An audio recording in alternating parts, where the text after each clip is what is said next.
Hi, I'm Heidi Fairhurst, and I'm here to talk about understanding ADHD. Um, so, what is ADHD? It's an acronym for a neurological difference, which the letters stand for attention deficit hyperactivity disorder. So, ADHD belongs to the IDEA category of other health impairments, and it can be defined as persistent pattern of inattention, frequent hyperactivity, and impulsivity. So each of these characteristics alone doesn't equate to ADHD, but when all of these characteristics are observed as severe or greater than what is average or like compared to the development level, that's when we start looking at an ADHD diagnosis. So there are three different types of ADHD. There's mostly inattentive, there's hyperactive impulsive, and then there's a combination, which throughout my studies that I read, it seems like a combination is a lot more prevalent than a singular one. So with the mostly inattentive ADHD, it's people with this type of ADHD have trouble paying attention. They're easily distracted. It's hard for them to organize or finish tasks. And they may have trouble following multi-step instructions or conversations. So hyperactive impulsive ADHD is where they feel the need to be moving, they struggle to sit still, they fidget, they have a hard time with impulsivity, which is like controlling actions, thoughts, feelings. This can be characterized by having a hard time waiting for your turn or blurting out various things. And like I said before, each of the, or most people with ADHD have a combination of the two, but have their symptoms can look a little bit different from each other. So what are the treatments for ADHD? Although there's no cure for ADHD, it is typical that we can use different treatments to reduce symptoms. So that includes medication, counseling or therapy, and educating family and the student as well. And usually it takes a combination of all of these to be able to function effectively. So in this slide, I found this study, as I was doing my research, I found this study that I thought was really interesting. It was done just this last year, so 2023, and it was titled The Silver Linings of ADHD. And it focuses on identifying the benefits of ADHD and whether a focus shift to these abilities would affect ADHD perspective. So it was kind of a interesting study, and their findings were interesting.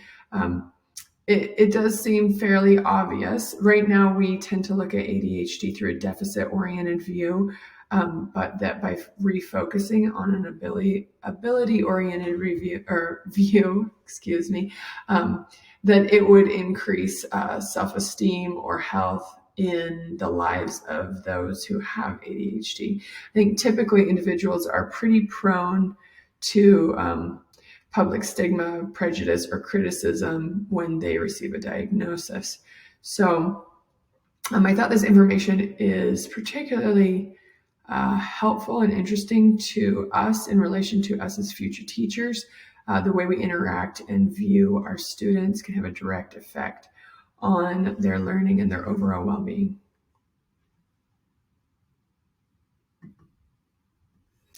So, inattention characteristics a teacher might see in a classroom. So these are some of the common ones. They miss details, they can't focus, they struggle to listen, they struggle with transitions and organization and activity. So missing details looks like They make consistent careless mistakes in their schoolwork, in play, and in other activities. They struggle to focus. We've kind of covered that a little bit. Listening, they often don't seem to be listening. And also people with ADHD also typically have sensitive hearing. So even though they don't seem like they're listening, they typically are. Transition, this has to do with multi-step instructions and switching focus from activity to activity. Organization, they may forget or lose materials and important items. And they might have trouble. So activity, they might have trouble calming down, or have an overactive mind, which makes it difficult for them to stay on topic. So hyperactivity and impulsivity characteristics that a teacher might see in the classroom. So these are just really simplified, like fidget and squirms in seat. They get up when staying seated is expected. They run around or climb when it's not appropriate. If you have an adult, obviously they most likely would not be climbing, but they might feel restless. They have trouble doing quiet activities and often interrupt others during conversation or games. They talk much more than is normal, or they blurt out answers before the question's even completed. And they have trouble waiting for their turn. So in the next few slides, I included 3 main areas that affect access to education. I'm going to summarize these areas instead of reading them all. However, if you want to read them in full, I will put a link in the presentation or in my post so that you can go back and read them. I also wanted to give an example of how these relate to real life, or what it might be like for someone who has ADHD. So I included some ADHD memes that can lighten up the context and give us a little bit of insight. So the first one, students with ADHD, no matter what subtype, have deficits in these 3 areas. This impacts their access to education, which I said earlier. So the first one is executive functioning, and this is the ability to make decisions, process information, think about and make decisions according to what could happen in the future, like potentially happen, to take in that information. It also has to do with self-regulation. They have trouble, like we said earlier, blurting out inappropriate comments or gauging a situation to know what appropriate behavior could be. So in this meme, it says, when someone gets mad at you for being late, careless, messy, or spacey, I also don't want me to be doing what I'm doing. So the next one is intellectual functioning. So this statistic is kind of that I have on here that I got from the research that we were doing. It's a little bit controversial, but it talks about how the intellectual functioning of ADHD, that 30% of them actually have reading disabilities, and 10 to 40% have other learning disabilities that are in conjunction with this. So you can read up on that if you want to, but I do know from what I did read that focusing can severely impact how an ADHD learner is able to acquire knowledge, and then also how assessing them can affect that as well.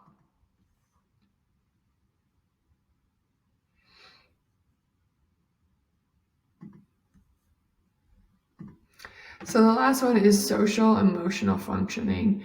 And so often when it comes to impulsivity and impulse control, people with ADHD get anxiety. I think when you put them in situations where they know that they might be impulsive and it might affect those around them, it can often create anxiety. So that is a very common thing for people with ADHD. It also talks about how social interactions and connections are important, but how that relates to their peers can affect their self-esteem.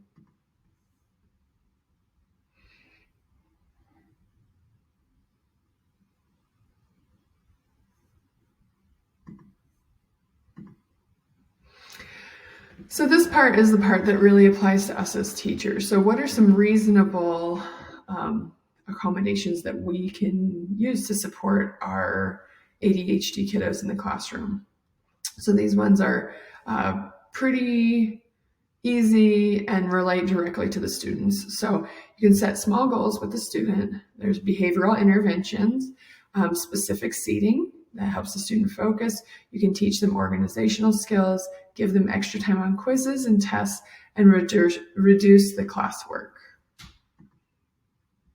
So these ones are a little bit more specific. I lastly wanted to go over these 3 strategies that address 3 main areas, or some strategies that address these 3 main areas for that ADHD students need support in. So it's organization, instructions, and consistency. So when I'm talking about organization related to an ADHD student, we can teach them specific strategies for organizing their thoughts, materials, and we can reduce unnecessary and added distractions or visuals in our classroom. So I know a lot of classrooms can be really busy, but if we keep all the materials that are crucial in specific places and easy to see, and we don't overclutter things, this can help our students to stay organized. The next one is instructions. So if we post daily and weekly schedules that clearly show activities, refer and direct students to them, use them as a prompt, we can offer this. We can also offer references for multi-step instruction. So this is beneficial because it ADHD students often forget things, or they were paying attention in the beginning but then got distracted, and they will ask repeatedly for you to repeat or re-explain instructions. So if this is problematic, and it can be because it can take quite a bit more time, it is a great idea to give them a visual that they can refer to and look at, so that they can stay on task and be prompted to stay along with the rest of the class. So consistency is huge. Schedules and routines are crucial for these students and help them create successful habits. So it's important, like the slide I talked about earlier about our perspectives with these students, that we find areas where they can succeed and reward positive behavior. So when I was doing research, I found that there was just so much research about ADHD and accommodations. I think, though, that it's important just to emphasize the basics of getting to know your own students. Talk with their families, ask them the things that they know that help them, or the things that they know that they struggle with, and be understanding and flexible. I hope this helps, and thanks for watching.